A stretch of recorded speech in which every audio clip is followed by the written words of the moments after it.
So just a formal welcome to everyone. Thank you so much for joining me on this little session, Lunch and Learn, being assertive in class. I love behaviour management, not only because behaviour itself is very interesting to me, but because it can make such a difference. And we've all got some marvellous things that we try and we use and we learn, but being able to share a few with you today is a fantastic opportunity because I'm a teacher in the 14 to 19 bracket, and across the years I used to manage a learning support team, and we set up a behavioural support offer in the college I worked at. I'm now a trainer of teachers and learning support staff, so I get to go and observe lots of classes, and you know, my content is upgraded all the time because of that. So let's get going. We do this kind of session at CPD days. It's usually half a day. And as I said, it does translate quite well in person. And most of the subjects that I'm looking at have been contextualized for a college environment, because when I looked at the people who'd signed up, I could see that they actually were mostly from the 14 to 19 arena. So I've contextualized it for that purpose. So I want to start off with this myth. And the myth is that somehow we can control behaviour of other people. This is not true. We've got to understand that there's only one person's behaviour that we can control, and that is our own. And once we get a grip on that thought, you can apply all your strategies based on the fact that the way you receive information and then respond to it is going to be the most successful thing you can do. Respond appropriately. So when we talk about behaviour, it's whose behaviour, and actually it's ours. And when we look at other people's behaviours, it sends a little trigger into us. We react kind of spontaneously to things that upset us or that we feel aren't right. And sometimes what happens is you're not differentiating between the behaviour you dislike or the behaviour that stops learning. And in a classroom, you almost have to have a real sense of choosing your battles, because if learning is still taking place, but there's something you're not quite comfortable with, and I'm not talking extreme, I'm talking low-level classroom, common classroom complaints, we've got to be really mindful of our automatic responses. Okay, so just bear that in mind. When we're looking at that kind of situation, remember your triggers. We've all got them. And work out which bits you need to deal with. So what is it that constitutes unacceptable behaviour? If I asked 20 people, I would get a variety of answers. And the reason for that is because we all think of things as being acceptable or not acceptable. And I used to work in a staff room where you used to have a whole host of things that people would say, oh, I wouldn't let that go on in my classroom. Whereas other people have got very high tolerance levels on things like that. Okay, so we have to be mindful that we have to work out what constitutes unacceptable behaviour. Do you know your behaviour policy? And if you don't, after this session, go and get it and work out what is unacceptable behaviour, not just what triggers you, but in your environment. Okay, that's really important. Get a copy. Then figure out which rules are frequently abused. And we know that's often the low-level stuff. It's very rare to have these massive triggers of behaviour. It's often the low-level stuff that's frequently abused. And then you've got to choose the ones that are stopping learning. And then how you're going to handle it. Okay, so we need to figure out what is it that's unacceptable, which are the low-level stuff that's often abused, and how do we handle it? All right, so I'm going to give you some pointers on that. First thing to remember is it's not personal. Oh my goodness me, it's so easy to take it personally, but in a learning environment, we've got all your students have got their own triggers. Could be a subject they don't like, they might have had a bad day so far, and they get into your classroom and it could be a bit of a blur. They want to challenge you, and you need to recognise it's not about you, it's about something else. So you need to step back from that feeling, not easy to do, and think about solving the problem. So what is your approach to this response or this behaviour from someone? You need to be trying to solve the problems that have been brought to you rather than judge someone for their outburst or their behaviour. And you need to be assertive with the student. You need to avoid the anger and the sarcasm. And I so love thinking about some of the scenarios that I've seen, which, not that I like the cycle of conflict, but because you can learn so much from other people's triggers. And sometimes I always recommend to colleges that I visit that where possible, they allow peer observations, because you can learn a lot by other people's approaches. So I've got 3 approaches that I want to just talk to you about here. There's 3 approaches to dealing with situations in class. We've got the hopeful one, we've got the angry one, and we've got the ambiguous one.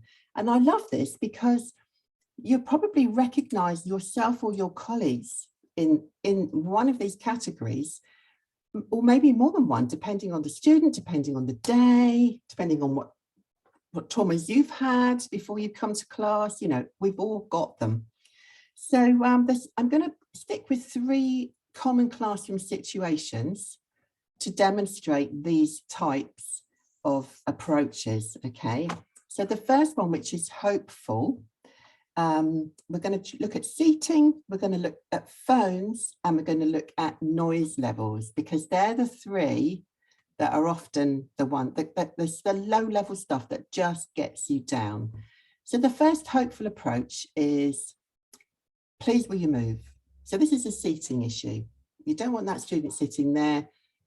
You've asked them to move, but they haven't moved. You don't, you know, it's supposed to be a seating arrangement and they haven't sat where they're supposed to. So that's your first approach. Please will you move? Not sure how successful you'd be with that. Here's the phone. Please will you put your phone in the bag? Perfectly reasonable request. I think you'd agree.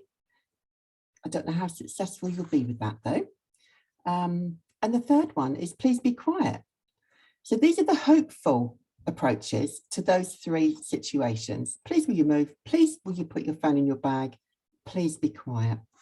I'm not saying these are wrong. I'm just saying you won't always have the best outcomes if you use the hopeful approach to behaviour. So I'm going to show you the angry one now. There's the second one. I've got a nice little visual there of a lovely angry teacher. I don't want you sitting there. Go over there. I can't even say that without being a bit angry. The second one, get that phone out of my sight. Do you know anyone that says that? The third one, you're so loud. Helpful, isn't it? Now, I don't know about you, but if I was a student, even if you weren't speaking to me like that, I'd be, a bit in your class. So you've set a tone there, which isn't really very positive. So I don't like the angry approach. And the third approach is ambiguous. And again, you can have a lot of fun with this, but it doesn't always get the result you want. This is the ambiguous. This seat does not have your name on it anymore. Oh dear, I love it, but it's not going to help because these are real. These are real. So this one, if I see that phone again, it's going on eBay. Great fun. And the third one about the noise is, you're making my ears bleed. So this is not saying anything. This is just an individual feeling a bit cross and maybe trying to be chummy, not trying to be too aggressive, making light of it. It might make you feel good that you haven't kind of spoken out of turn, but you're not saying what you want. You're not giving a clue to the student about what you want them to do. So we need to think about our choices in these situations, because we know what the student should be doing. But if you say to them, move over there, and they say no, where do you go with that? Where do you go? So give choices. I need you to move. You can either sit there or there. Thanks. And then walk away. A choice. Give the last bit of choice to the student. Then they feel in control. I need the phone out of sight. Either put it in your bag or on my table. Thank you. Now, I don't think they're going to put their phone on your table, so I think it's going to go in the bag. That's fine. Of course it's fine. Then the third one about the noise. I need this area to be quiet. So imagine if it's the corridor, or it could be the classroom, not really the classroom, but a corridor or the canteen or wherever it is. I need you to keep the noise down or move somewhere else. So if it's outside your classroom, there's loads of noise going on, you go out, and that's how you would deal with it.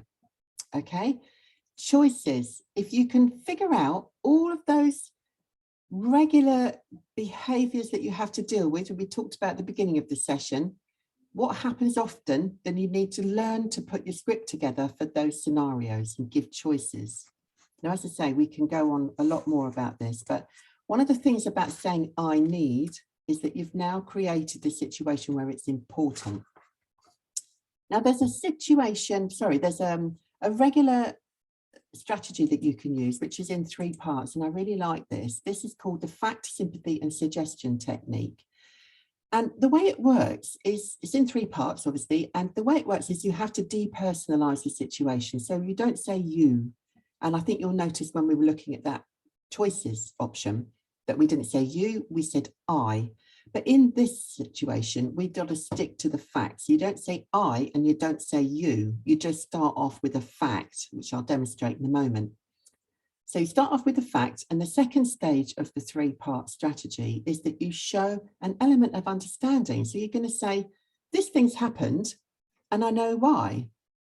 And the third part is that you offer a solution. So the fact, sympathy and suggestion technique means that you go through those bits. You're doing this thing, I know why, and here's how to put it right. So 3 stages. It's really powerful. And I've chosen a couple of scenarios just to kind of make you understand how it might work. And as I said, I've chosen the 16+ environment for that because, number 1, I work in that, and it's number 2, most of you here are that signed up for this are in the college environment. So here's some opportunities to practice this technique. We've got 2 here, smoking in a non-smoking area. That one never goes away, never gets old. And the second one, being loud in quiet areas. I looked at that one just a moment ago, but we're going to use this 3-step process for that very thing. This works for people all around the college, but it also gives you a sense of how to sort of approach a situation and break it down in this way. So let's look at the non-smoking area one first, so you get an idea of the process. The 3 steps then. The first step is the fact. So if you see people smoking in a non-smoking area, the fact is that this is a non-smoking area. So you wouldn't walk up and say, you shouldn't be smoking there, put that out, you know, la, la, la, la. Just stick with the facts, nice and calm. This is a non-smoking area. So the sympathy around that, and trust me, my friends, you might have to dig deep for a bit of sympathy sometimes, but go for it, try hard, sympathy. I realise you might be short of time, or it's raining, or the smoking area is all the way over there. That's your sympathy. I know why. You're saying, I know why you're doing it, because this, or this, okay? Very good. But the suggestion, or the way to put it right, is you've either got to put the cigarette out or you move to the smoking area. So that's in 3 steady steps. The fact is it's non-smoking area. I realise you're short of time. Actually, one of the ones I normally get is my friends are here. Okay, so but you must put it out or move to the smoking area. Or you could think of some of your own suggestions how to put this right.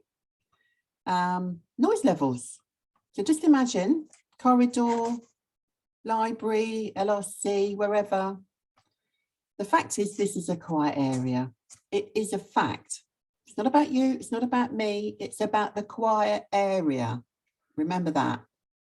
The sympathy around that is you could say, I realise you're having fun or you're chatting with your friends. I realise that. So you're kind of saying, I know why you're doing it, but you need to put this right. So your suggestion will be, you've either got to speak in whispers or you've got to go to this other place. Now, I know it could be that, you know, some colleges I go to have got a lovely big atrium, so that's a common area. It could be a common room. It could be that you've got to go outside, whatever, you know. What you're asking for is this, this thing to be completely rounded off by doing one of those things. Now, people say to me, it's all very well, Hilary, but they don't do it the first time. And I know that only too acutely. But what I need to let you know is the first step is the strategy. So you must have a strategy. You mustn't just pull it out from inside and hope for the best. You have to have a strategy. And step 2, after you've done the strategy, which we've just shown you, step 2 is that you remind that individual. So I've often seen smoking, for example. I've often said, thank you, you need to go to the smoking area or put your cigarette out, thank you. And you don't just stand and glare and wait for it to happen. You turn on your heel and you walk away slowly. And if you look back casually and they're still smoking in a non-smoking area, then you might go back and you say, remember, you need to move to the smoking area or you need to put your cigarette out. So you remind them. And the third step, if all else has failed so far, is that you then escalate it. It's important that you make one of those decisions, my friends, because I might need to do this. And if you don't know what the sanction is, then you can't mention it. That's why you need to know what your behaviour code is, okay? So remember that. The step 1 is your strategy, step 2 is the reminder, and step 3 is the slight escalation. And finally, is a nod as good as a wink? That's your non-verbals. If you're not giving a proper message with your non-verbals in class, you can't expect your student to follow what your non-verbal is saying. I always like to think that if you say the request and you use a gesture simultaneously, then your students will get to remember what it means. So, it would be, say, phone in the bag would be a phone in the bag. So at the beginning of class, I might regularly say, all right, everyone, put your phone in the bag, put your phones in the bag, and just keep doing it and saying it at the same time. And then eventually you don't need to say it anymore. You just do the gesture. And I think that's so powerful. Gosh, it makes your throat sore if you keep having to moan and go on about all the different classroom things. So hats off, it's a simple one, hat off. But you say, right, hats off, everyone, hats off. Chair legs on the floor would be that one. So, the ones at the back that swing on their chair legs. So I could tell you some stories about that. But you would go chair legs on the floor, everyone, chair legs on the floor. And then when they come in, as you get to know them better and they swing on their chair, you just do that. I can't describe what you might get back, but anyway, that's for another day. But write some notes. If you're going to be delivering a big, important piece of information, you need everyone to get their pens out. You're going to expect them to write some notes. And so write some notes would be, I would just pick up my pen. So where's my pen? I'd pick up my pen. There it is. Write some notes, everyone, write some notes. And then you don't need to keep saying it, you just get your pen out. Your non-verbals are so important. Okay, that's come to the end of this session, being assertive in class. I hope you found it useful. I'm going to just stop sharing my screen. If you've got any questions, please do feel free to email across to me, or if you've got anything you want to share as regards your own strategies, I would love to hear them, because I do find all this very interesting. So I thank you very much for your attention today and look forward to seeing you again soon. Okay, bye for now.